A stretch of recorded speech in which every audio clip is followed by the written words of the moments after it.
ತರುವಿನ ನೆರಳು ಕೊಡುವಂತ ಸುಖವು ಕೊಡುವನು ಕೃಪೆಯ ದಿನವು.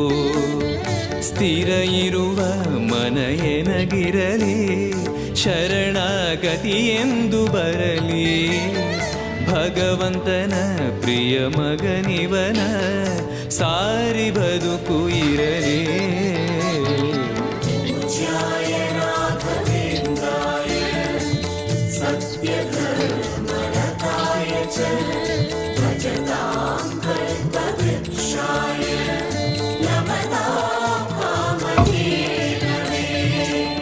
ಆಲಯವೆಂದರೆ ಮಂತ್ರಾಲಯವೇ, ಬೇರೆ ನಾ ಅರಿಯಲಾರೆ. ರಾಜನು ಎಂದರೆ ಶ್ರೀ ಗುರುರಾಜನೇ, ಮತ್ತು ನಾ ತಿಳಿಯಲಾರೆ. ಆಲಯವೆಂದರೆ ಮಂತ್ರ